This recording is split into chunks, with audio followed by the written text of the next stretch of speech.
नमस्कार, मी स्नेहल. आज एका नवीन व्हिडिओमध्ये आपले खूप खूप स्वागत. तर आज शिलाईविषयी कुठला व्हिडिओ नाही, तर मी आरीवर्कचे ब्लाऊज त्याची काळजी कशी घ्यायची किंवा ते व्यवस्थित कसे ठेवायचे, कारण आपल्याला तर माहिती आहे आरीवर्कचे ब्लाऊज किती कॉस्टलीमध्ये जातात ते, आणि त्यांना व्यवस्थित ठेवले तर ते मग छान राहतात, बराच दिवस ते टिकतात. तर मग इथे आपण ह्या व्हिडिओमध्ये बघणार आहोत जे आपले आरीवर्कचे केलेले ब्लाऊज असतात असे. हे बघा, हा आरीवर्कचा केलेला ब्लाऊज आहे, हेवी वर्क मध्ये आहे. ह्याची तेवढी आपण एक दिवस घालतो तो छान वाटतो, पण ह्याची तुम्ही केअर कशी घ्यायची, हे हे असे आहे हे आरीवर्कचे ब्लाऊज. तर ह्या ब्लाऊजची आपण व्यवस्थित केअर कशी घ्यायची, कसे ठेवायचे, तर या व्हिडिओमध्ये व्हिडिओ छोटासाच होणार आहे, पण तो तुम्हाला खूप महत्त्वाची माहिती मिळेल या व्हिडिओमधून. व्हिडिओ शेवटपर्यंत नक्कीच बघा, कारण व्हिडिओमध्ये मी काही काही टिप्स सांगणार आहेत ह्याच्याविषयी की कसे ठेवायचे ब्लाऊज वगैरे ते व्यवस्थित. तर आपण चालू करूयात व्हिडिओ. नंबर 1 पॉइंट, हे आरीवर्कचे ब्लाऊज असतात. हे ब्लाऊज नेहमी यूज करून झाले, हे आरीवर्कचे ब्लाऊज हे यूज करून झाले ना, लगेचच तुम्ही कपाटात किंवा कुठल्याही बंद ह्याच्यामध्ये नका ठेवू. तर हे एक नंबर की हे हँगरला लावून साडी आणि ब्लाऊज, साडी पण तेवढीच कॉस्टली असते आणि सिल्कच्या साडी असतात, सिल्कचे ब्लाऊज आणि सिल्कच्या साडी असतात, त्या नेहमी हँगरला लावून फॅन खाली तुम्ही फॅन खाली ठेवा. हँगरला लावून एक रात्र तरी ते असेच राहू द्या. आणि ते ठेवताना, दुसरी नंबरची, ठेवताना ब्लाऊज हे नेहमी अशा ह्या बॅग्स मिळतात झिपवाल्या, दिसतात तुम्हाला इथे.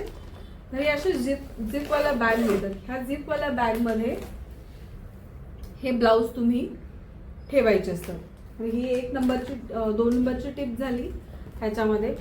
आणखीन ह्या बॅगमध्ये तुम्ही ब्लाऊज असेच ठेवू नका. तर हे साडी आणि ब्लाऊज हे दोन्ही 3 नंबरची टिप सांगते तुम्हाला.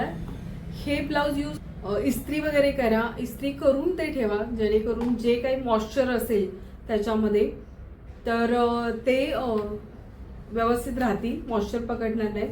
आणि त्याच्यासाठी आणखीन एक, बॅगमध्ये साडी ठेवताना प्रेस वगैरे करून तुम्ही ठेवाच.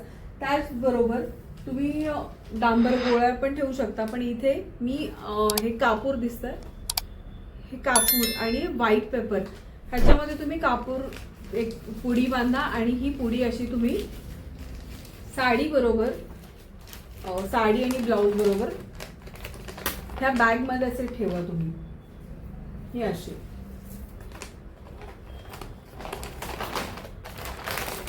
असं ब्लाऊज पॅक करून इथे कापूरची पुरचंडी किंवा तुम्ही डांबर गोळे पण ठेवू शकता, पण डांबर गोळ्याचा वास खूप उग्र असतो, तर तुम्ही अशी ही कापराची एक पुडी अशी ठेवू शकता ह्याच्यामध्ये, जेणेकरून ते काही मॉइश्चर वगैरे असेल तर त्याच्यातून निघून जाईल. तर ही टिप झाली, असं ठेवा तुम्ही. आणखीन महत्त्वाचं म्हणजे हे तर यूज करून झाल्यानंतर सांगते तुम्हाला, पण यूज करताना एक महत्त्वाची टिप सांगते की आरीवर्कचे ब्लाऊज हे असतात हेवी वर्कचे असतात. तर आता तर उन्हाळा वगैरे झालेत, सगळ्याचे लग्न झालेत, मुंजी झालेत. उन्हाळ्यामध्ये भरपूर सीझन असतो, लग्न, मुंजे, अनेक बरेचसे कार्यक्रम असतात, अॅनिव्हर्सरी असतात. तर अशामध्ये हे आरीवर्कचे ब्लाऊज वगैरे वापरले जातात. तर वापरताना काय होतं, तर वापरताना इथे आपल्या अंडर आर्म्स म्हणजे इथे ह्या बाजूला काय होतं, घामामुळे काय होतं ते खराब होतात. सिल्कच्या पैठणीवरचे ब्लाऊज असो किंवा हे ब्लाऊज असो, ब्लाऊजला आपण शिलाई देतो, सगळं करतो, पण एक आपण हे करत नाही की ह्याची काळजी कशी घ्यायची वेअर करताना, ते ह्याच्यामध्ये सांगते. नंबर वापरून झाल्यानंतर पण हे यूज करण्याच्या आधीची टीप आहे.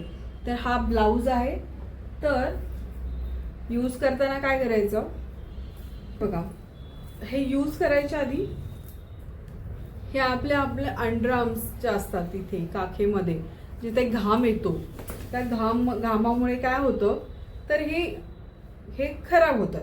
म्हणजे सिल्कचे ब्लाऊज असो किंवा हे ब्लाऊज असेल कुठले, हे खराब होतात. तर इथे ह्याच्यासाठी काय करायचं, अमेझॉनवरून मी अंडरआर्म्स पॅड असे मिळतात, ते मागवलेले. प्रत्येक सिल्कच्या साडीवरती किंवा आरीवर्कच्या साडीवरती असे पॅड यूज करायचे, जेणेकरून स्वेट पॅड हे असे मिळतात. हे 2 असतात दोन्ही बाजूसाठी. तर हे बघा हे पॅड, आणि इथे आपलं ही जी शिलाई असते,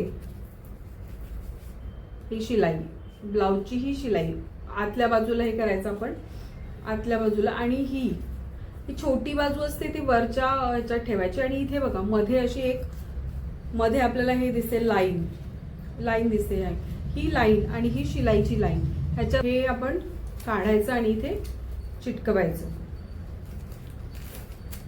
हे निघतं आणि इथे व्यवस्थित मधल्या लाईन आणि ही लाईन, ही वरची छोटी बाजू आहे वरती करायची आणि खालची बाजू अशी करायची.